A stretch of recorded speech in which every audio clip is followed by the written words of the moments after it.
Some Catholic churches were completed within a single lifetime, but others demanded something far greater. The craftsmen who placed the first stones already knew they would never see the final towers rising above the city. Their children continued the work, and generations born long after them inherited the same unfinished dream. While the walls slowly climbed higher, architects died, kingdoms collapsed, wars emptied construction sites, and entire artistic movements disappeared. Yet the unfinished churches remained, wading through political revolutions, religious conflict, financial disaster, and centuries of silence. Every column, chapel, and stone facade became part of a story much larger than architecture. This ranking counts the total time between the beginning of each present structure and its recognized architectural completion, including long periods when construction completely stopped. Unfinished landmarks, such as Barcelona's Sagrada Familia, are not ranked, even though work began in 1882. What remains is a journey through the top 10 Catholic churches with the longest construction time in history, including masterpieces that took more than half a millennium to complete. Subscribe to the channel and discover the faith, sacrifice, and extraordinary human determination hidden inside these monumental churches. Number 10. Notre Dame Cathedral, France. Construction of Notre Dame began in 1163, when Paris was rapidly becoming one of medieval Europe's most important political and religious centers. Bishop Maurice de Sully wanted a cathedral large enough for the city's growing population and powerful enough to reflect the influence of the church. The project continued for approximately 182 years before reaching relative completion in 1345. Notre Dame did not follow one fixed design from beginning to end. Early builders focused on the choir and eastern sections, while later generations completed the nave, transepts, western facade, bell towers, and stone vaults. During those long decades, Gothic architecture advanced dramatically, allowing each new team to improve parts of the original plan. The greatest challenge came from the enormous weight of the roof. As the walls became taller and thinner to hold larger stained glass windows, builders introduced flying buttresses outside the cathedral. These stone supports carried the pressure away from the upper walls, making the interior higher, brighter, and more stable. Because construction lasted nearly 2 centuries, Notre Dame became a record of Gothic architecture in motion. Its earliest sections reveal cautious medieval engineering, while later additions show greater confidence and ambition. By the time the final medieval work was completed, several generations had transformed the cathedral into both a center of Catholic faith and a lasting symbol of how stone, glass, and light could be raised toward heaven. Number 9. Basilica of Our Lady of the Pillar, Spain. The Basilica of Our Lady of the Pillar rises beside the Ebro River with 11 domes and 4 great towers dominating the skyline of Zaragoza. Its monumental appearance, however, developed gradually around something remarkably small, the sacred pillar associated with an ancient Marian tradition and a modest image of the Virgin Mary, honored by generations of pilgrims. Construction of the present basilica began during the late 17th century, but the builders could not treat the site like an ordinary construction zone. Masses, prayers, and pilgrimages had to continue while the sanctuary expanded around its spiritual center. Walls were moved, interior spaces were enlarged, and new chapels were added without separating the faithful from the sacred pillar they had traveled to venerate. Architects including Francisco de Herrera the Younger and Ventura Rodriguez shaped the building during different stages.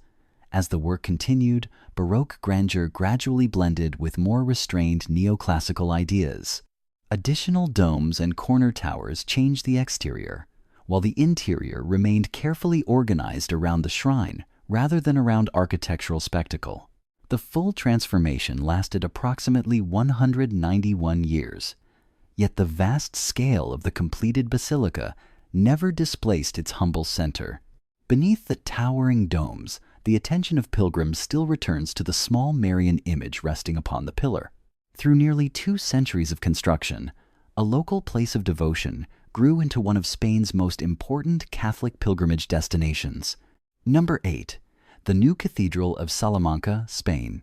Salamanca did not replace its medieval cathedral when the city needed more space. Instead, it built another one directly beside it, allowing the old and new churches to stand together like two chapters of the same Catholic history. Construction began in 1513 as the growing prestige of the University of Salamanca brought scholars, clergy, and students from throughout Europe.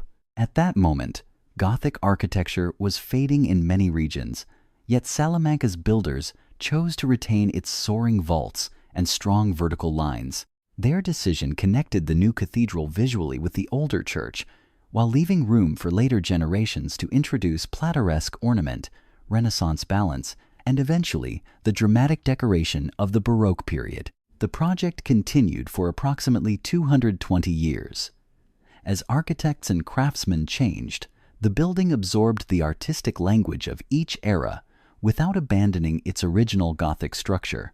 Golden sandstone walls, elaborate chapels, sculpted details, and richly decorated altars gradually appeared beneath vaults planned by people who had lived generations earlier. When the cathedral was completed in 1733, it no longer belonged to a single architectural movement.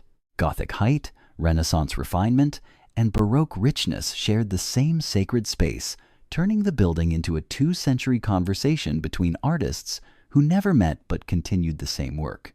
Number 7. York Minster, England.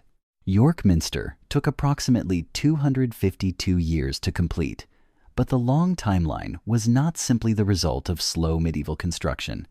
Its builders were attempting something increasingly ambitious, and one structural failure nearly brought that ambition down. Work on the present cathedral began around 1220 over the remains of earlier churches. Construction advanced in separate stages, beginning with the transepts before moving toward the chapter house, nave, choir, chapels, and towers. Because each section belonged to a different generation, York Minster gradually absorbed the major phases of English Gothic architecture. The restrained forms of early English Gothic gave way to the richer details of the decorated period, followed by the strong vertical lines of perpendicular Gothic. Then, in 1407, the central tower collapsed after the supporting structure failed under its weight. The disaster destroyed years of labor and placed the surrounding sections at risk. Builders had to reinforce the stone piers below, reconsider how the weight would be distributed, and raise a replacement tower with greater structural stability. Construction continued until the western towers were finished in 1472. By then, York Minster had become more than one enormous Gothic church. Its walls recorded 2.5 centuries of changing artistic ideas, engineering lessons, and the determination to rebuild after failure. Number 6. Burgos Cathedral, Spain. Burgos Cathedral began with unusual speed. Its first stone was laid in 1221 under the patronage of King Ferdinand III and Bishop Mauricio, and the essential areas needed for Catholic worship were completed within only a few decades. The cathedral could already serve the faithful, yet its builders had created the foundation for a project that would continue evolving for approximately 346 years. Instead of waiting centuries for one original plan to be finished, Burgos kept growing through new ambitions. Bishops and powerful families commissioned private chapels, elaborate tombs, decorative screens, sculpted facades, and ceremonial spaces that displayed both religious devotion and social prestige. Their patronage brought accomplished craftsmen from different parts of Europe, allowing French Gothic foundations to receive increasingly strong German influences. A decisive transformation arrived during the 15th century with Juan de Colonia, a German architect whose work introduced the delicate complexity of flamboyant Gothic. The cathedral's openwork spires rose above the city like stone lace, while later craftsmen enriched the interior with increasingly intricate decoration. The final major milestone came in 1567, when the central crossing received its remarkable star-shaped dome after an earlier structure had collapsed. By then, Burgos Cathedral had become far more than the completion of a medieval blueprint. Nearly 3.5 centuries of family patronage, international craftsmanship, structural rebuilding, and artistic expansion had turned it into one of the most layered Catholic monuments on the Iberian Peninsula. Number 5. Strasbourg Cathedral, France. Strasbourg Cathedral began in 1015 as a heavy Romanesque church built with thick walls, rounded arches, and a solid appearance designed to endure. Yet the building that eventually rose above the city would look almost nothing like that original vision. Repeated fires damaged the early structure, while Gothic architecture was spreading through France with pointed arches, taller interiors, and wider stained glass windows. Later, builders gradually replaced large sections of the Romanesque church, transforming its weight and darkness into height, light, and intricate stonework. The western facade became especially remarkable, covered with sculptures and delicate carvings that resemble layers of stone lace. The original plan called for 2 matching towers, but financial pressure and concerns about the foundations changed the project. Instead of completing both, the builders concentrated their resources on the northern tower, giving the cathedral the striking asymmetrical silhouette it still carries. When the single spire was completed in 1439, approximately 424 years had passed since construction began. Rising about 466 feet, it later became the tallest building in the world for more than 200 years. Strasbourg Cathedral therefore ended its long construction, not with perfect symmetry, but with one extraordinary tower that turned an altered plan into its most recognizable feature. Number 4. Ulm Minster, Germany. Ulm Minster did not begin as the project of a pope, a king, or a powerful bishop. In 1377, the citizens of Ulm used their own resources to build a vast Catholic church inside the fortified city walls. Their older parish church stood outside those defenses, leaving worshippers exposed whenever war threatened the region. The plan quickly grew beyond the city's practical needs. The new church was designed to hold more than 20,000 people, a capacity larger than Ulm's population at the time. Merchants, craftsmen, and local families financed an architectural dream whose scale exceeded the wealth available to complete it. By the 16th century, financial shortages and structural problems had severely weakened progress. The Protestant Reformation then changed the religious identity of Ulm, and the unfinished Catholic Church became Lutheran. Construction eventually stopped, leaving incomplete towers and aging stonework above the city for more than 300 years. The abandoned project returned to life during the 19th century, when Gothic architecture regained popularity throughout Germany. Engineers strengthened the medieval structure with modern knowledge before continuing the tower envisioned by the original builders. The work was not treated as a completely new design, but as the completion of a responsibility inherited from distant generations. In 1890, approximately 513 years after the first stone was laid, the central spire finally reached about 530 feet. Ulm Minster became the tallest church in the world, transforming a project once frozen for centuries into one of the greatest examples of civic determination in European religious architecture. Number 3. Milan Cathedral, Italy. Every pinnacle, statue, and carved figure on Milan Cathedral began far from the city, inside the marble quarries of Candoglia. When construction started in 1386, Archbishop Antonio da Saluzzo and Duke Gian Galeazzo Visconti rejected the ordinary brick commonly used in Lombardy. They chose pale marble with delicate pink tones, giving the cathedral its radiant appearance while making the project far more expensive and difficult. The stone had to travel from the quarry by river and canal before reaching Milan, where highly skilled craftsmen shaped it into columns, statues, flying buttresses, and countless pointed spires. Architects from Italy, France, and Germany brought different interpretations of Gothic design, and their disagreements repeatedly altered the plans. The cathedral therefore developed slowly, absorbing new ideas, while its marble forest continued rising above the city. A sudden political deadline arrived in 1805. Napoleon Bonaparte intended to be crowned King of Italy inside the cathedral and ordered the long, unfinished facade to be completed. His command accelerated visible progress, but it did not finish the immense project. Sculptors and builders continued adding statues, pinnacles, decorative stonework, and bronze doors through the 19th and 20th centuries. The final bronze door was inaugurated in 1965, approximately 579 years after construction began. By then, Milan Cathedral contained more than 3,400 statues and had become one of the most elaborate Gothic churches ever built. Its nearly 6th-century construction history remains visible in every layer of Candoglia marble, shaped by artistic rivalry, political ambition, and generations of patient craftsmanship. Number 2. St. Vitus Cathedral, Czech Republic. For more than 400 years, St. Vitus Cathedral stood inside Prague Castle as a sacred monument visibly divided by history. Its completed Gothic choir served the Catholic faith, while unfinished walls and a partially built tower revealed how abruptly one of Bohemia's greatest architectural ambitions had been interrupted. Construction began in 1344 under King John of Bohemia and Emperor Charles IV. The project advanced under gifted architects, especially Peter Parler, who shaped the magnificent choir, surrounding chapels, complex vaults, and the lower portion of the southern tower. The cathedral was intended to serve as a royal church, a burial place for rulers, and the spiritual center of the Bohemian lands. That momentum ended when the Hussite Wars erupted in 1419. Religious conflict and political disorder brought construction to a halt, leaving the western section largely unbuilt.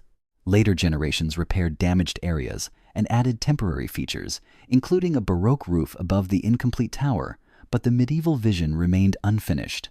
The cathedral returned to national attention during the 19th century, when Czech Catholics, scholars, and cultural leaders formed an organization dedicated to completing it. Architects carefully studied the surviving Gothic structure before extending the nave, completing the western facade, and raising the twin towers in a style connected to the medieval design. St. Vitus Cathedral was formally completed in 1929, approximately 585 years after construction began, during celebrations marking 1,000 years since the death of St. Wenceslas. Its completion joined two distant generations of builders and transformed an unfinished royal sanctuary into a lasting expression of Catholic faith, Bohemian memory, and Czech national renewal. Number 1. Cologne Cathedral, Germany. A wooden construction crane remained stranded above Cologne for more than 300 years. It stood on the unfinished southern tower, visible from streets, rooftops, and boats traveling along the Rhine.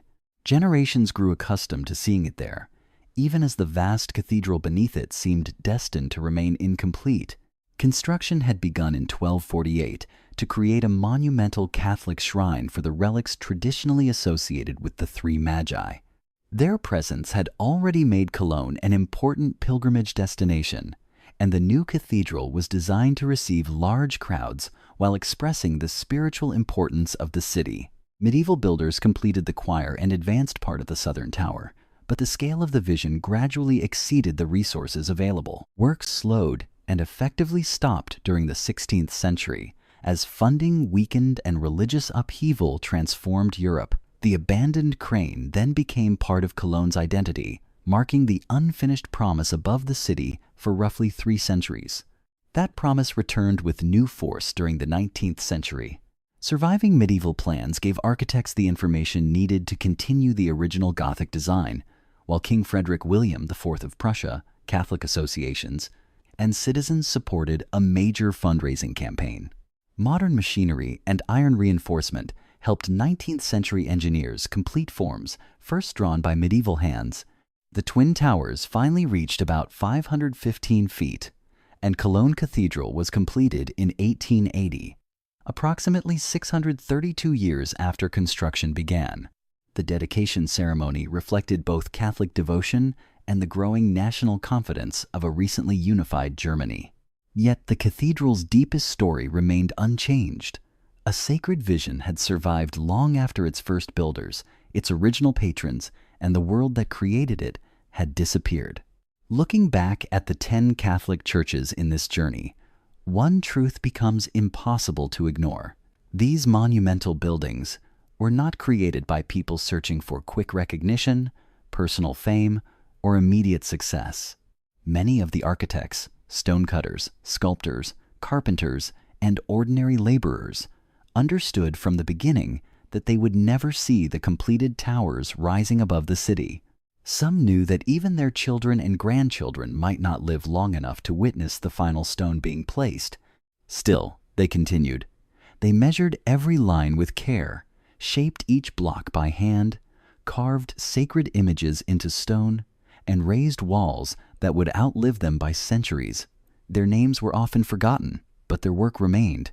They accepted that they were only one part of a much greater mission, continuing what earlier generations had begun and preparing the way for builders who had not yet been born.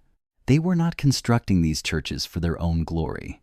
They were building for the glory of God, for the worship of communities they would never meet, and for pilgrims who would arrive long after their own lives had ended. Every chapel, stained glass window, vaulted ceiling, and towering spire became a gift passed forward through time. These churches endured not only because their stone foundations were strong, they survived because faith, responsibility, artistic knowledge, and devotion were handed from one generation to the next. Whenever war, financial crisis, political upheaval, or structural failure interrupted the work, another generation eventually returned and chose to continue. That decision gave these unfinished dreams the chance to become some of the greatest sacred monuments in human history. Among these 10 extraordinary churches, which story left the deepest impression on you? Was it the cathedral that waded through centuries of silence, the tower rebuilt after disaster, or the sacred vision completed by builders separated from its founders by hundreds of years? Share your choice and tell us why in the comments below. If this journey through Catholic history and sacred architecture brought you inspiration, please like the video and share it with someone who values faith, beauty, and the stories behind the world's great churches. Subscribe to the channel and turn on notifications so you will not miss our next exploration of Catholic culture, sacred traditions, and the remarkable places shaped by generations of believers. Thank you for joining us on this journey. May God bless you, protect your family, strengthen your faith, and fill your home with peace. Until we meet again in the next video.